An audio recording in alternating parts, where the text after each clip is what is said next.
फिर एक दिन दोनों बहनें पृथ्वी के मॉल में शॉपिंग करने जाती हैं। शॉपिंग करने के बाद दोनों जैसे ही मॉल से बाहर निकल रही थी कि तभी उन्हें ढेर सारे गरीब बच्चे दिखाई देते हैं।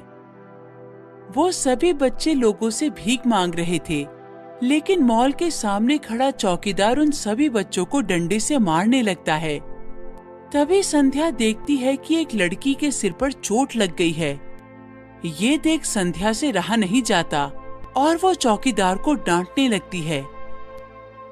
इन मासूम बच्चों को मारते हुए तुम्हें शर्म आनी चाहिए। मेम साहब, ये सब मैं मेरी मालकिन के कहने पर कर रहा हूँ। ये सभी बच्चे रोज यहाँ भीख मांगकर मॉल में आने वाले कस्टमर को परेशान करते हैं।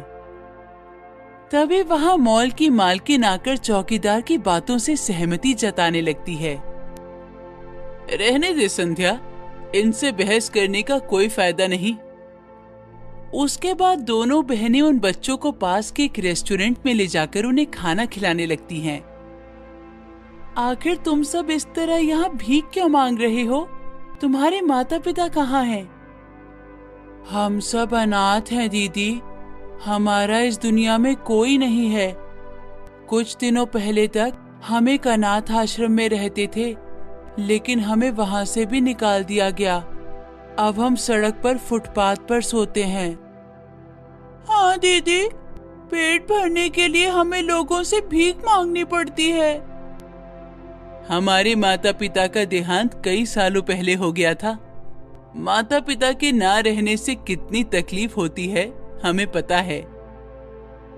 हमें इन बच्चों के रहने खाने का इंतजाम करना होगा, लेकिन हमारे पास इतने पैसे नहीं हैं कि हम इन सभी बच्चों के रहने खाने का इंतजाम कर सकें।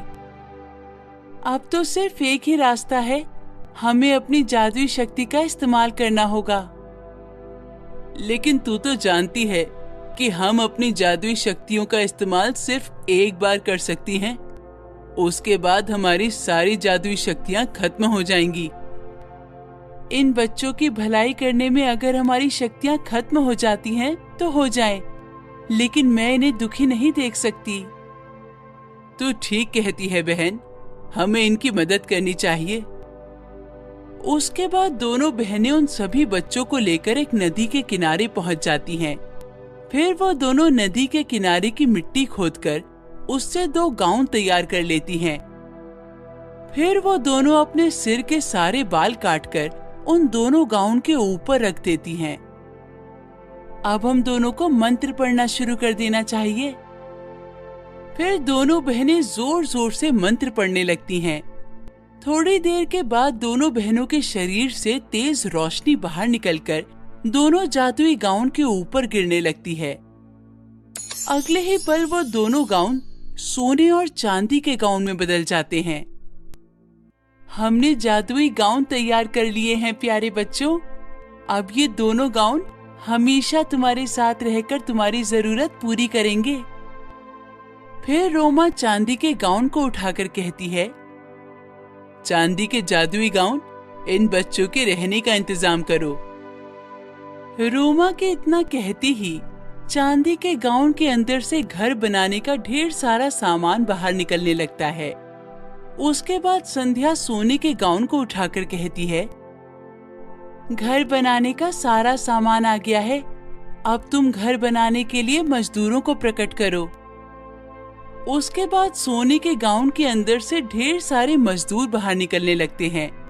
फिर वो सारे मजदूर वहां घर बनाना शुरू कर देते हैं। देखते ही देखते नदी के किनारे एक बहुत बड़ा घर बनकर तैयार हो जाता है। ये देख सभी बच्चे खुशी से उछल पड़ते हैं। फिर दोनों जादुई गाउन वहां सोने और चांदी की 2 चिड़िया प्रकट कर देते हैं। ये दोनों चिड़िया तुम सभी को रोज स्वादिष्ट खाना पकाकर देंगी। देखो, हमने तुम्हारे रहने खाने का इंतजाम कर दिया। अब तो तुम सब खुश हो ना? हाँ दीदी, आपने हम सब पर बहुत बड़ा उपकार किया है, वरना आज के जमाने में कौन किसकी मदद करता है। सच में आप दोनों बहुत अच्छी हो।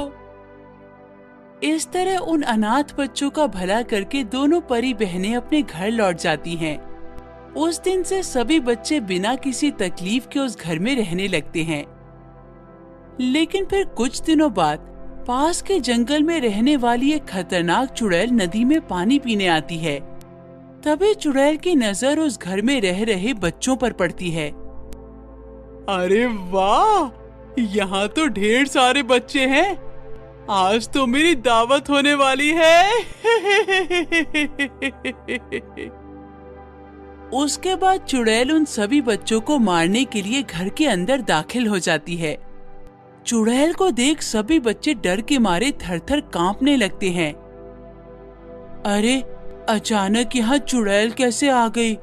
ये तो बहुत ही खतरनाक है। अब हमें कौन बचाएगा? तभी सोने और चांदी के जादुई गाउन हवा में उड़ते हुए चुड़ैल के सामने आ जाते हैं। इससे पहले कि चुड़ैल कुछ समझ पाती, दोनों गाउन के अंदर से ढेर सारे बड़े बड़े पत्थर बाहर निकलकर चुड़ैल के ऊपर गिरने लगते हैं। अरे, मर गई रे, मेरा सर फूट गया। अरे कोई बचाओ मुझे। चुड़ैल को घायल देख सभी बच्चे चुड़ैल की पिटाई करने लगते हैं। उसके बाद चुड़ैल किसी तरह अपनी जान बचाकर वहां से भाग निकलती है।